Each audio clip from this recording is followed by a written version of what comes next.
ఆరోగ్యం అంటే natural food, nature మంత్ర. ఇప్పుడే మీ ఇంటికి తెచ్చుకోండి. కేరాంప్ విషయానికి వచ్చేటప్పటికి కిరణ్ గారి గురించి వచ్చిన రివ్యూస్ కానీ ఇవన్నీ ఒకసారి అబ్జర్వ్ చేసుకుంటే ఆ మూవీ గురించి ఎలా ఉన్నా కానీ ఆయన యాక్టింగ్ పరంగా మాత్రం చాలా మంచి పాజిటివ్ రెస్పాన్స్ అనేది కూడా ప్రతి ఒక్కరి దగ్గర నుంచి వచ్చింది. సో ఏంటి ఆయనలో మార్పు మెయిన్గా ఈ మూవీకి రావడానికి గల రీజన్ ఏంటి అసలు? రీజన్ అయితే కిరణ్ గారు ఎప్పటి నుంచో ఇలాంటిది ఒక డెలివరీ చేద్దామని చాలా స్ట్రాంగ్గా ఫిక్స్ అయి ఉన్నారు.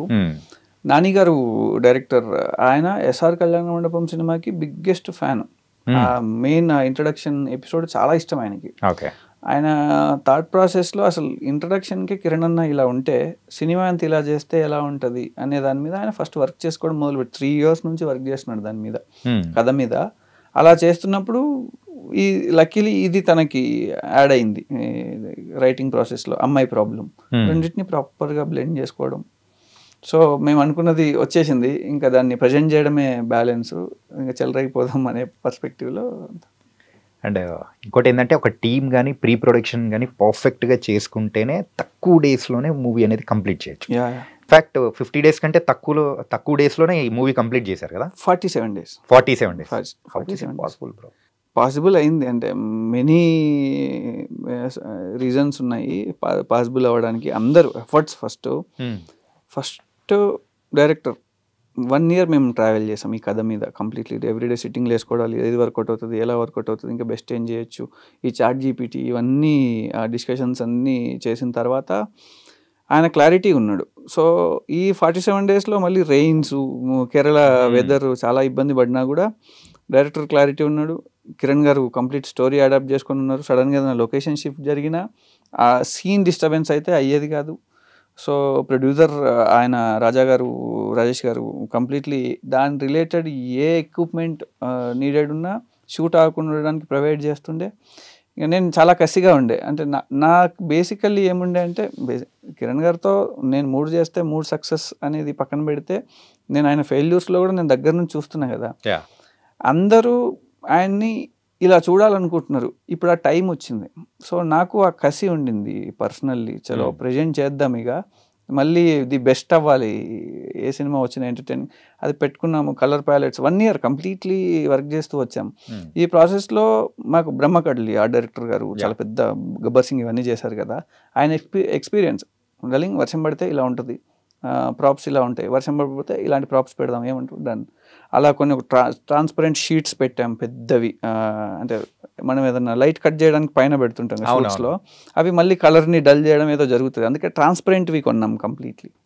వర్షం పడినా ఏం డిస్టర్బెన్స్ అవ్వకుండా. ఇలాంటి రీజన్స్ ఎడిటర్ చోటా గారు 47 daysలో ఫినిష్ అవ్వడానికి ఆయన కూడా ఒక మంచి రీజన్ ఏంటంటే చూసేవాడు ఎడిట్లో. ఈ సినిమా వరకు కంప్లీట్ ఎడిట్లో కూర్చున్నాడు, చూసేవాడు, ఇది వర్కౌట్ అవుతుంది, ఇది ఈ షాట్లు ఇంతవరకు చాలు, ఇది ఇంత అవసరం లేదు, తీసుకోండి, ఫస్ట్ డే నుంచి గైడ్ చేస్తూ వచ్చాడు. సో అది మేజర్ హెల్ప్ అయింది. ప్రొడ్యూసర్ రాజేష్ గారి విషయం ఒకసారి మాట్లాడుకున్నాం. ఆయన ప్రీవియస్గా వేరే మూవీస్కి వర్క్ చేశారు, అయినా కానీ ఈ మూవీకి ఆయన లోంచి వచ్చిన ఒక ప్రత్యేకమైన జోష్ కానీ, అది సక్సెస్ ఇచ్చిన జోష్ అనుకోవచ్చా, లేకపోతే ఏంటి అసలు? అది ఒక డిఫరెంట్ రాజేష్ గారిని చూసినట్టు అంటున్నారు అందరు. అంటే నేను బిఫోర్ ఫిల్మ్స్కి అసలు నాకు ఆయన తెలీదు, పరిచయం లేదు. నేను మన ఫిలిం త్రూనే కిరణ్ గారి త్రూ, డైరెక్టర్ త్రూ వెళ్ళాం, ప్రొడక్షన్ హౌస్కి వెళ్ళాం. కొంచెం మనిషి ఫస్ట్ నుంచి చిన్న ఆ జోష్లో ఉంటారు ఆయన. కేరాంప్ విషయానికి వస్తే ఆయన చెప్పినవి కొన్ని జరుగుతూ వచ్చాయి, మంచి గుడ్ థింగ్స్ అన్నీ జరుగుతూ వచ్చాయి. అంటే ఇలా చేస్తే బాగుంటుంది, ఇలా చేస్తే బాగుంటుంది, లొకేషన్స్ వైజ్ కానీ ఆయన డెసిషన్స్ వర్క్, ఆయన పాజిటివ్ అయిపోయారు చాలా. ప్రీవియస్ 2 films కొంచెం ఉండడం వల్ల ఇది ఆయన చేస్తుంది పాజిటివ్ అయింది. ఎప్పుడైతే ఫస్ట్ కాపీ చూసామో ఇక తొడగొట్టేశారు, చూసారు. సో అది ఆయన తీసుకున్న ఎవ్రీ డెసిషన్ చాలా బాగా వర్క్ అయింది ఈ సినిమా వరకు. సో అది ఆయన కాన్ఫిడెన్స్. అంటే ప్రొడ్యూసర్కి ఆ లెవెల్ కాన్ఫిడెన్స్ ఆయన డెసిషన్స్ మీద వస్తే ఇలానే ఉంటుంది ఇంకా. రైట్. అండ్ ఆయనతో ఒక 3 movies చేశారు, సమ్మతమే అండ్ అండ్ ఇప్పుడైతే కేరాంప్. సో ఈ 3 moviesలో మీకు ఫుల్ సాటిస్ఫాక్టరీ అనిపించింది ఏంటి, coming to the work wise అయితే అంటే డిప్లొమాటిక్ ఆన్సర్ ఏం కాదు. 3 ఛాలెంజెస్ ఎందుకో చెప్తా. ఫస్ట్ది లాంచింగ్. నేను లాంచింగ్ కిరణ్ గారికి అప్పటికి మెనీ ఆప్షన్స్ ఉన్నాయి. ఆయనకి ఎస్ఆర్ కళ్యాణ మండపం పెద్ద హిట్ పడింది, మెనీ ఆప్షన్స్ ఉన్నాయి. నన్ను కన్సిడర్ చేసి నమ్మారు. నాకు సినిమా అంతా ఆ ప్రెషర్ ఉండింది. సో నేను ఆ లెవెల్ వర్క్ చేయగలగాలి. సో ఆయన ఎవరు క్వశ్చన్ చేయకూడదు. అంత హిట్ పడినాక ఇలాంటి ప్రెజర్స్లో వర్క్ చేసా. అది ది నెక్స్ట్ లెవెలే తీసుకొచ్చిన అని అనుకుంటున్నా. డైరెక్టర్ గారు హ్యాపీ, కిరణ్ గారు వెరీ హ్యాపీ ఆ వర్క్ విషయంలో. సో అది ఆ సాటిస్ఫాక్షన్. కాకొచ్చేసరికి లో లైట్, కంప్లీట్లీ లో లైట్, హెవీ వర్క్. మళ్ళీ దాంట్లో లొకేషన్ షిఫ్ట్స్ ఉన్నాయి, కొన్ని అక్కడ చేసాం, చాలా రిమోట్ ప్లేసెస్లో చేసాం, వెదర్ సపోర్ట్ చేయలేదు, అయినా కూడా చాలా బాగా వర్కౌట్ చేసుకోగలిగాము. సో అది దాని సాటిస్ఫాక్షన్. కేఆర్ ర్యాంప్ 47 డేస్లో కేఆర్ ర్యాంప్కి ఈ లెవెల్ క్వాలిటీ తెచ్చుకోగలిగాను. వాట్ ఎవర్ అంటే అందరి సపోర్ట్ డెఫినెట్లీ ఉంది, కానీ నేను ఆ క్వాలిటీ తెచ్చుకున్నాను కదా, సో ఆ సాటిస్ఫాక్షన్. కానీ ఏదైనా ఒక మూవీ ఒక పర్ఫెక్ట్గా అన్ని తక్కువ డేస్లో కంప్లీట్ అయింది అంటే ఒక అంటే టీం మొత్తంలో వచ్చే జోష్ డిఫరెంట్ ఉంటుంది. డెఫినెట్లీ డిఫరెంట్ ఉంటుంది అందరికీ. ఇప్పుడు అంటే డెఫినెట్లీ ఇంపాసిబుల్ 47 డేస్ అనేది. ఇది ఈ లెవెల్ వర్క్కి, ఈ లెవెల్ అవుట్పుట్కి, మీరు చూస్తున్న లొకేషన్స్, ఇలాంటి కథకి.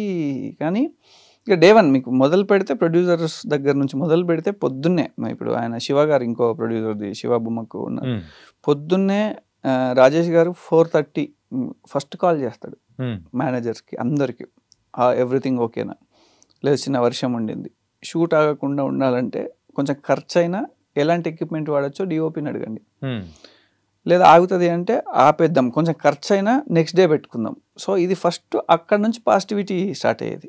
నెక్స్ట్ డైరెక్టర్ గారు, సార్ ఏంటి పరిస్థితి, లేదు బ్యాలెన్స్ పడదులేండి సార్, అయిపోతుంది అంటే ఎలా చేయొచ్చు అంటే మీరు ఒక్కసారి రండి అని లొకేషన్కి వెళ్ళి కూర్చొని, ఇక్కడ అనుకున్నాం కదా సార్ వీడికి షిఫ్ట్ చేద్దాం అంటే ఆయన ఆన్ ది స్పాట్ ఫటాఫట్ అన్ని రాసేవాళ్ళు. డైలాగ్ రైటర్ రవి ఉండేవాడు, డైలాగ్ షిఫ్ట్ చేసేవాడు, ఈయన స్క్రీన్ ప్లే షిఫ్ట్ చేసి అడాప్ట్ చేసేవాడు. కిరణ్ గారికి నెక్స్ట్ కాల్, సార్ ఏంటి బయలుదేరినా, రెయినా అంటే రెయిన్ ఉంది బట్ ఏంటి సార్ అయిపోతుంది. ఆయన ఫస్ట్ కిరణ్ గారికి అది ఉంటుంది, బట్ ఏంటి సార్ అయిపోతుంది, డిస్కషన్ లేదు, మీరు నేను వస్తున్నా, నేను బయలుదేరుతున్నాను వచ్చేవాడు. అలా అందరు ఇంకా వన్ బై వన్ ఫస్ట్ నా టీం, కెమెరా టీం అంతా మీకు సినిమా అంతా రెయిన్స్ ఉంటాయి, నేను కొంచెం కవర్ చేసుకోగలిగాను. రెయిన్స్ పడుతున్న ఏరియాలో కొంచెం డార్క్ చేయడాలు ఇలా. ఇన్ఫాక్ట్ అది చూస్తూ ఉంటే అంటే మొత్తం రెయిన్ పడుతుందంటే చుట్టూ కనిపించేస్తుంది కదా, ఎన్విరాన్మెంట్ ఎలా ఉంటుంది ఏంటని. ఇప్పుడు ఒకవేళ కొంచెం బ్యూటీ తేవడం కోసం అంటే అంత మనం తడపలేం, కానీ అక్కడ మాత్రం అర్థమైపోయినాయి. కొంచెం ఆ మ్యాచింగ్, చిన్న మ్యాచింగ్ దాంట్లో చేసాం, మ్యాజికల్ చేసాం కొన్ని ఎక్స్పీరియన్స్. నా టీం పర్సనల్లీ నాతో యాడ్స్కి అన్నిటికీ ట్రావెల్ అవుతున్న వాళ్ళంతా personal team. Sound Haribabu, crane, మన బాహుబలి, వీటికి సెంథిల్ కుమార్ గారి పర్సనల్ టీం వాళ్ళు నాకు క్రేన్, ట్రాక్ అండ్ ట్రాలీస్ ఇవంతా వాళ్ళు ఉండేవాళ్ళు. పవన్ అన్న అని ఒక 70-80 ఫిలిమ్స్ చేశాడు ఆయన. సో ఆయన ఫోకస్ పుల్లరు, ఆయన లైటింగ్ జడ్జ్మెంట్స్ కొన్ని ఆయన ఇచ్చేవాడు. ఫస్ట్ మేనేజర్స్, అప్పాజీ అనే ఒక క్రేజీ క్యారెక్టర్, మీకు చాలా ఈవెంట్స్లో ఆయన గురించి మాట్లాడుతూ ఉన్నాం, కిరణ్ గారు మొన్న స్టేజ్కి పిలిచాడు. సో తను ఏంటంటే అయిపోతుంది అబ్బాయి ఏం కావాలి చెప్పు అంటే పొద్దున్నే కుదిరితే బ్రేక్ఫాస్ట్ కింద అందరికి మటన్ బిర్యానీ తెచ్చేవాడు. ఆ లెవెల్ అర్థమైంది కదా, చేస్తారు అంటే అలాంటి పాజిటివ్ ఎన్విరాన్మెంట్. ఎవ్రీ డే నవ్వుతూనే ఉండేవాళ్ళం, ఛాలెంజెస్ ఉన్నా కూడా. అంటే వర్షం పడ్డా ఏం చేద్దామని నవ్వుకుంటూనే అడిగేవాళ్ళం. ఆ లెవెల్ షఫీ, కిరణ్, మా కొడైటర్ నాయుడు అందరూ అడాప్టెడ్ వెరీ వెల్. అసలు సెట్లో డైరెక్షన్ డిపార్ట్మెంట్ అయితే ఇంకా సూపర్. అంటే ఎస్ఆర్ కళ్యాణ్ కూడా మీరు వర్క్ చేశారు కదా, ఇప్పుడు చూపించిన ఆ ఎమోషనల్ దానికి కానీ సాయి కుమార్ గారు అండ్ కిరణ్ అబ్బవరం గారు అంటే సేమ్ ఇన్ని మధ్యలో మూవీస్ ఉన్నా కానీ ఎందుకో ఈ మూవీలో ఇంకొంచెం కనెక్ట్ అయిందేమో అనిపించింది.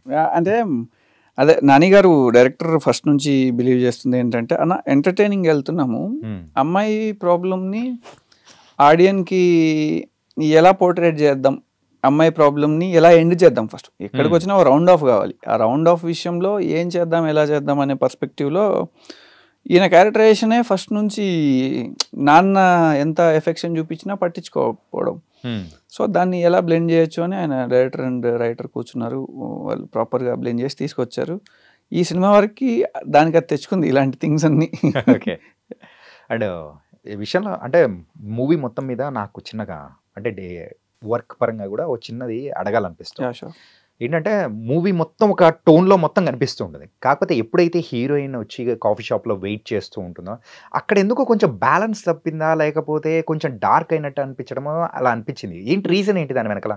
అంటే మీకు ఆ పర్టిక్యులర్ ఎపిసోడ్ అంటున్నారా, లేదంటే అక్కడి నుంచా?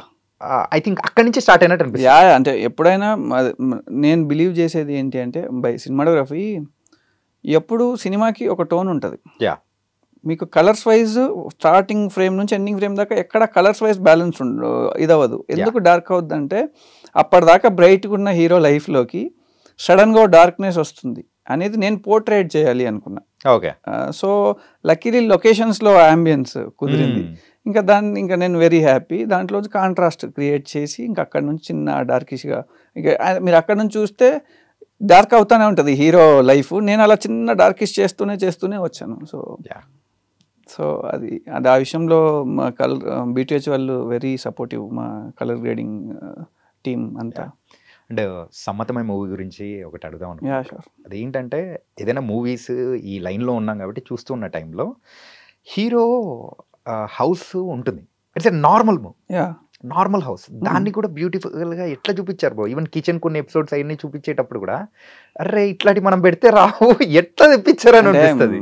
హానెస్ట్లీ మన చిన్నప్పుడు అయితే మనం అలానే చూసాం బ్రో. Yeah yeah. ఇక్కడికి వచ్చాక కొన్ని సినిమాటిక్ లిబర్టీస్ ఉంటాయి. అది డైరెక్టర్ నుంచి వచ్చింది ఫస్ట్, గోపి గారి దగ్గర నుంచి. అది గోపి గారి ఇంట్లోనే పైన సెటప్ చేసాం అది ఎల్బీ నగర్లో. తను లైఫ్ని అలానే వెరీ నార్మల్గా చూస్తాడు. మాక్సిమం అన్ని లొకేషన్స్ కూడా అట్లే ఉంటాయి. ఓన్లీ కొంచెం లావిష్ అంటే హీరోయిన్ హౌస్ కొంచెం లావిష్ గా కనిపిస్తుంది తప్ప ఇక్కడ కిరణ్ గారు ఉండే మూవీ అంటే ఆ హౌస్ అయినా కానీ జనరల్ ఇప్పుడు మనం ఎలా ఉంటామో ఏ హౌస్లలో ఉంటామో అట్లాంటి దాన్ని తీసుకున్నారు. అంటే మీకు నాకు ఒక మంచి నేమ్ సమ్మతమైకి రావడానికి మెయిన్ రీజన్స్ ఫస్ట్ గోపి ఆయన లొకేషన్స్కి వెళ్ళి అన్ని లొకేషన్స్ చూసుకొని ఆయన కనిపించింది తీసుకొస్తాడు. ఇప్పుడు డైరెక్టర్ తీసుకొచ్చాడు కదా దీంట్లో ఏదో ఒకటి మనం చెప్దాం అనేది ఉండదు. నేను ఫస్ట్లీ అది నా పన మీ పన ఎవరి పన పక్కన పెడితే సినిమాకి ఏది అవసరమో నేను దాన్ని యాక్సెప్ట్ చేస్తాను. అది నా పని వేరే వాళ్ళు చేసినా కూడా ఇప్పుడు మా అసిస్టెంట్లు వచ్చి సరే లైటింగ్ బాగాలేదు ఇప్పుడు ఏం చేద్దాం చెప్పి అది ఆఫ్ చేద్దాం సరే ఆపేయి చూస్తా బాగుంది నెక్స్ట్ టైం మళ్ళీ పిలిచి ఇంకోసారి చెప్పక అది బాగాలేదు ఇలా ఉంటుంది. సమతమే విషయంలో అదే జరిగింది యాక్చువల్లీ. గోపి డెసిషన్స్ అవన్నీ కంప్లీట్లీ. ఓకే. కానీ చూపించిన విధానం కానీ అంతా అంటే అది మూవీ వచ్చి కూడా చాలా రోజులు అవుతుంది అయినా కానీ ఇంకా ఆ షార్ట్ కానీ అది కానీ నేను ఇంకా గుర్తుపెట్టుకున్నా అంటేనే అర్థం. యా అంటే దాంట్లో మెయిన్ ఆ సినిమాకి ఉన్నదే ముగ్గురం అందరం మిడిల్ క్లాస్ నుంచి వచ్చిన మిడిల్ క్లాస్ ఫెలోస్. ఎవరు నేను, డైరెక్టర్ గోపి, ఆ డైరెక్టర్ సుధీర్. ఓకే. సుధీర్ కూడా మా ఇప్పుడు అన్ని కాకి తనే. సో ముగ్గురం వచ్చాం కాబట్టి చెప్పగానే అర్థమైపోయేది. ఫస్ట్ అందరం ఒకే మీటర్ మీద ఉండేవాళ్ళం. సో అది ఈజీ అయిపోయింది. కానీ ఈ మూవీస్లలో కానీ కిరణ్ అబ్బవరం గారి లైఫ్లోనే ఒక డిఫరెంట్ మూవీ. సో ఆ మూవీకి ఆయన ప్రొడ్యూస్ చేయాలని అనిపించడానికి ద మెయిన్ రీజన్ ఏంటి, ధైర్యం ఏంటి? మూవీ అంటే ఏదైనా మూవీ అనేటప్పటికీ ప్రేక్షకులకు నచ్చుతుందా లేదా అనేది మనం చెప్పలేం. ఎంత బాగా తీసుకెళ్ళి మనం చూపించినా కానీ అనే కొన్ని ఫీలింగ్స్ అనేది చూస్తున్నారు. కానీ ఆ మూవీ విషయంలో ఎలా డేర్ చేసి ఒక అడుగు ముందుకేశారు? అంటే మీకు కిరణ్ గారికి ఎలా ఉంటుందంటే ఫస్ట్ డైరెక్టర్స్ కథ తీసుకొని వచ్చి ఆయనకు నరేట్ చేశారు. ఫస్ట్ మేము ఎవరేం వినలేదు, ఆయన విన్నారు. కిరణ్ గారు విని చూడగానే వెరీ ఇంప్రెసివ్, చాలా ఇంప్రెస్ అయ్యారు క్లైమాక్స్కి వాటికి. బట్ ఎలా తీస్తారు అనేది పాయింట్ కదా. నెక్స్ట్ సిట్టింగ్కి వాళ్ళు complete out and out story board తీసుకొని సో సినిమా కనిపించేస్తుంది కళ్ళ ముందు. ఇంకా డేర్ చేయడమే అలాంటి వాటికి. కొన్ని ఆయన బ్లైండ్ డేరింగ్ డెసిషన్స్ ఉంటాయి. కొన్ని ఎస్ఆర్లో జరిగింది అది, కాకి జరిగింది అది. దీనికి ఆయన ముందు పడిపోయి చేసేస్తే అది వర్కౌట్ అవ్వకుండా ఎప్పుడూ లేదు. సో కాకి కూడా అదే ఆయన నమ్మాడు, స్ట్రాంగ్గా నమ్మాడు. ఆయన నమ్మితే అయిపోతుంది అంతే. ఓకే. అది